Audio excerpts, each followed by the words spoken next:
ensino jurídico no Brasil hoje, ele ensina a litigar. Ensina uma pessoa a acabar com a raça, um advogado, vamos dizer assim, né? Futuro advogado, acabar com a raça do outro advogado. Porque você tem que descobrir como é que você vai encontrar a falha do outro advogado. E ter um argumento melhor do que o outro advogado. Isso é muito triste, porque é uma cultura concorrencial. De disputa, de litígio, beligerância, duelo, né? E isso, particularmente, eu acho triste. Você vê, nos Estados Unidos, se você for fazer uma comparação, nos Estados Unidos, aqui no Brasil, a gente estuda, vamos dizer assim, no mínimo 8 anos de processo. Processo civil, processo trabalhista, processo penal, processo tributário. A gente estuda no mínimo 8 anos de processo. 8 anos não, desculpe. 8 períodos. 4 anos de processo. 8 períodos. Nos Estados Unidos, é o contrário. Eles mal estudam o processo. Vocês sabem o que é que ele passa 4 anos estudando? Como fazer acordo, negociar. E, inclusive, esse é um trecho interessante. Não sei se você já assistiu Suits, que é aquela série que fala de advogados. Não, assisti o outro Better Call Saul, o Saul Goodman, o advogado vigarista. Esse eu não assisti. E a gente vê que o sistema de justiça lá é tipo assim, até para crimes, para tudo, você entra com a promotoria para fazer acordo. Pois é. Você sabe, você hoje poderia afirmar que você nunca perdeu um processo? Não. Você conhece algum advogado que fale isso aqui no Brasil? Não. Você já viu em filme? Em filme? Americano. Já. Advogado dizer, eu nunca perdi Já, um processo sim, na minha vida. Não fala? Fala. Aí você para e pergunta, por que isso? Por que lá eles não perdem processo? Porque ele correu e fez um acordo. Você entende? E isso eu só descobri naquela série do Suits. Eu sempre ficava me perguntando, minha gente, minha primeira audiência eu perdi. Na minha primeira audiência, foi inclusive com uma parente minha, ela brigou com a juíza, eu perdi. Eu estava alegando ilegitimidade, ou melhor, era uma questão de consumidor, ela era locatária, e escreveram o nome dela no SPC no Serasa, mas o imóvel estava no nome da proprietária. A juíza decretou parte legítima. Então, assim, a gente estava numa discussão de legitimidade ou não. E eu dizendo, doutora, o Código de Defesa do Consumidor diz que o consumidor que utiliza, que adquire ou utiliza, ela utiliza a energia elétrica, então ela é consumidora, inclusive não é nem por equiparação, é padrão. E ela, não, porque o imóvel não é dela. Olha, eu sei que a minha parente brigou com a juíza, eu perdi. O meu primeiro processo eu perdi. E aí eu parava e pensava, como é que a gente tem em filmes americanos pessoas que dizem que nunca perderam um processo. Advogados mais velhos. E assim, você, falando daquela questão de estímulo e de incentivo, muitos advogados, pessoas jovens que querem ser advogados, às vezes ficam com essa ilusão. Eu quero ser um advogado que diga que nunca perdi um processo. Pois vai perder. Tu vai entrar, tu vai perder. Tu pode ganhar mais que perder. Mas nesse nosso sistema processual de ganha ou perde, tu vai perder. Por mais que tu vai perder porque naquele dia era uma causa, sei lá, que envolvia uma mulher e tu pegou uma juíza mulher. Era uma causa que envolvia um idoso, tu pegou um juiz mais velho. Ou porque o juiz brigou com a esposa e tava puto e não olhou pro teu caso e deu uma sentença. Que doidice foi essa? Tu vai perder porque o juiz passou por um assessor, que o assessor que tomou o chifre da mulher, ou a mulher que tomou o chifre do namorado, ou que brigou com a namorada. Inúmeros motivos, ou inclusive... com o namorado. E aí, bicho, tu perdeu. Por alguma razão tu vai perder. Exato. Né? E aí eu ficava... Até que eu entendi, nessa série Suits, o que significava isso. Porque ele disse assim, você sabe por quê? O personagem principal, ele se chama... Eita, que Harvey Specter. Harvey Specter. Ele vira e diz assim, você sabe por que eu nunca perdi um processo? Aí a pessoa diz, por quê? E aí nessa hora eu fiz, realmente, por quê? Por que alguém consegue dizer que nunca perdeu um processo? Como existe essa possibilidade? Ele disse, porque eu sempre faço acordo.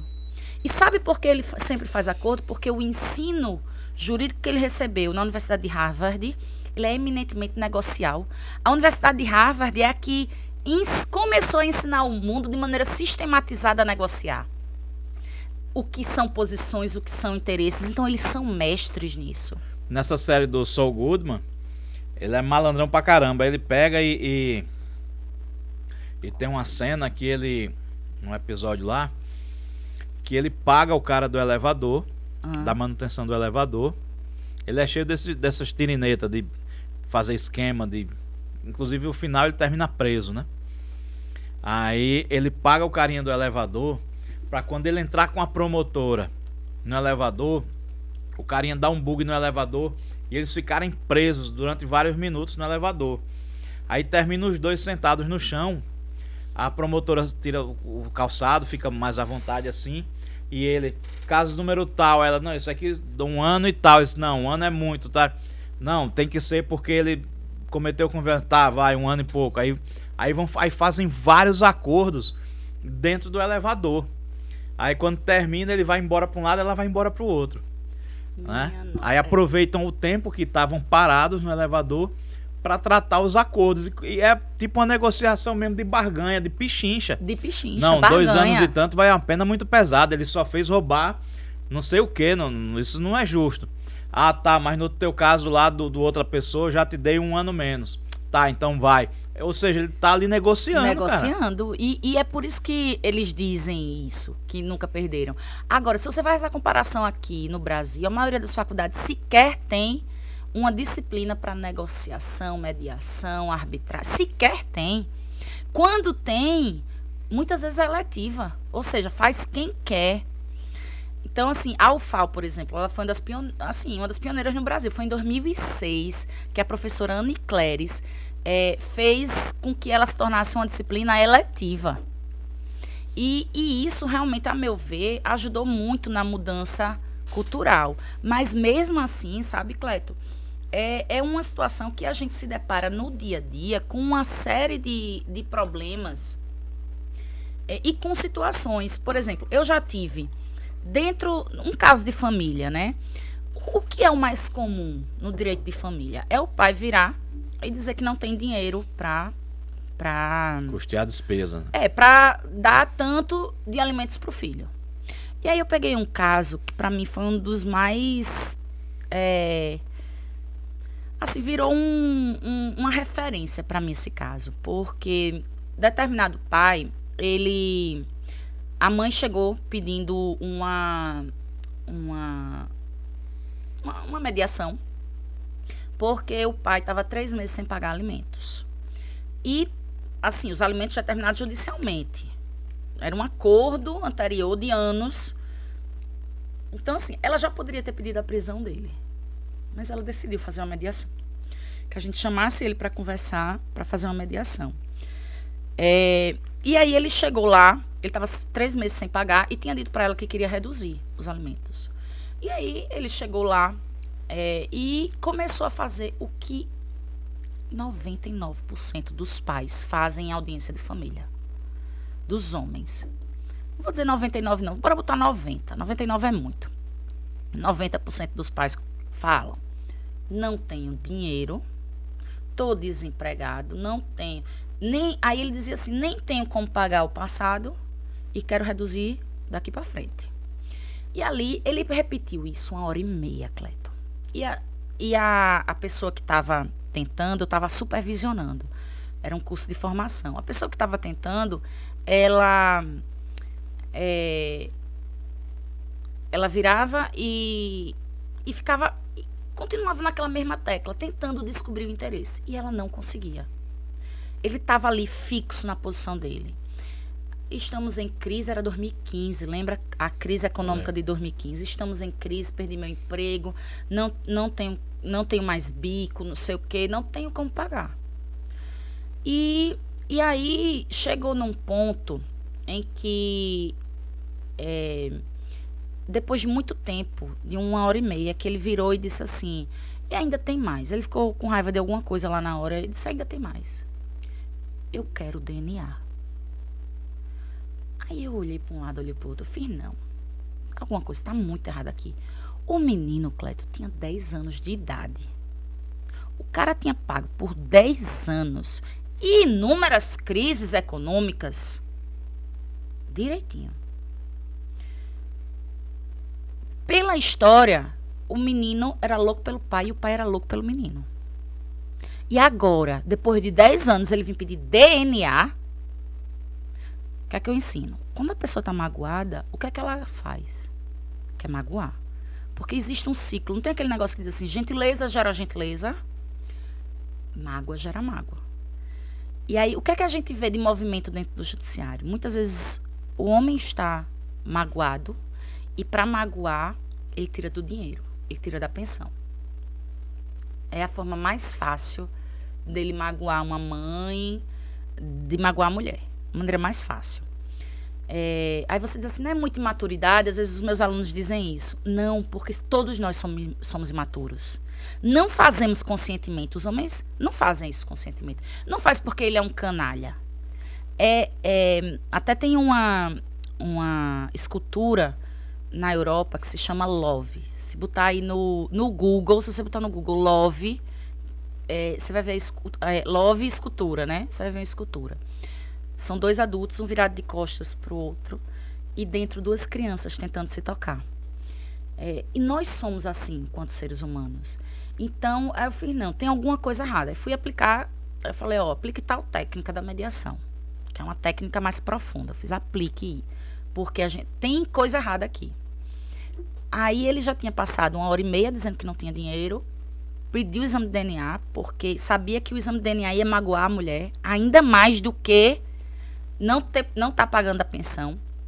Aí a gente separou as pessoas, que a gente chama de cálculo, sessão individual, separou. Nessa separação, eu fui ouvir ele individualmente. E aí ele disse, olha, ele sozinho, ele disse assim, eu acho que ela está fazendo alienação parental. Porque o menino sempre foi para minha casa, desde bebê, e agora com 10 anos de idade ele está se recusando a ir para minha casa. Reclama de tudo o que eu faço.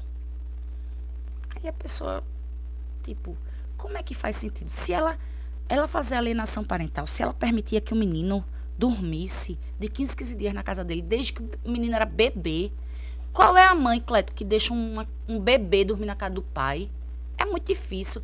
É muita segurança no pai para deixar um bebezinho dormir com ele. Com 1 mês de idade, o menino já dormia com ele. É muita segurança no pai, é muito amor, é muita confiança. Então, assim, poxa, alguma coisa errada. Como é que agora ela tá fazendo alienação parental? Do nada. Aí a gente foi, aí ele falou, tudo que eu dou, o menino reclama, não gosta. Aí a gente foi conversar com ela. Porque ali, naquela fala dele, a gente já percebeu o que é que ele queria. E o menino não quer mais ir pra minha casa. Então a gente ali percebeu, a gente pegou. O que é que o pai realmente queria? Convivência com o filho. Queria participar mais da vida do filho. Enfim, ser aceito como família. A partir do momento que o filho disse que não queria mais ir para casa dele, ele se sentiu excluído da família. Porque família não é só quando está com a mãe. Mãe e pai juntos. Ele fazia parte de uma família, ainda que não tivesse com ela. O casal, quando se separa, ele continua uma família, mesmo separados. Então, eles vão para sempre continuar ali com aquele filho. E a partir daquele momento que ele se sentiu rejeitado pelo menino, excluído da família dele. Então, o que é que ele queria? Conviver com o filho. Ele queria ser parte, continuar parte daquela família. Estava se sentindo só no mundo, né? Rejeitado, não reconhecido, estava se sentindo só, abandonado. Então, a forma dele, entre aspas, responder foi dizendo, você só quer meu dinheiro, então, né? Porque, então eu só sirvo para dar dinheiro. Já deve ter ouvido isso de algum homem, né? Algum homem, quando está com raiva, diz assim, então eu só sirvo para dar dinheiro. E a forma que ele fez de reagir a isso foi parando de dar dinheiro. Aí a gente foi conversar com ela. Nessa conversa com ela, a gente tinha tirado toda a armadura dele já. Aí foi tirar dela. E ela falou, olha, Eu sempre admirei ele como pai. Tudo que eu mais quero é que ele me apoie, me ajude, me ensine, inclusive, a ser a melhor mãe. Ele é o melhor pai do mundo. Ele ama meu filho. Meu filho é louco por ele. Só que meu filho está entrando na adolescência. Na casa do pai, o pai possui as melhores regras do mundo. O menino não joga videogame na casa do pai. O menino não sai na rua para brincar com o menino da rua. Na minha casa eu não tenho pulso, eu não tenho força com meu filho. Eu preciso do pai dele na minha vida e junto de mim para me ajudar na criação dele. Porque eu admiro, eu gostaria de criar meu filho como ele cria, mas eu não consigo. Aí eu fiz assim, tudo que você acabou de falar, você pode falar para ele? Ela fez, posso. Aí já tinha passado 3 horas de mediação, reuniões individuais e tudo mais. Depois de 3 horas a gente juntou os dois. E ela disse exatamente isso que eu estou lhe falando. Cleto, nessa hora, parecia uma coisa mágica, assim. Porque às vezes acontece isso, né? Parecia uma coisa mágica. Ela falou tudo isso, ele de cabeça baixa, em silêncio. Nem olhava para ninguém. Aí ele continuou em silêncio quando ela acabou de falar. 30 segundos depois, ele levantou, olhou para ela e fez assim: o atrasado, eu posso pagar até amanhã? Menino, ela não sabe. A crise mundial acabou na hora. Acabou na hora. Não tinha mais crise mundial, não tinha mais desemprego.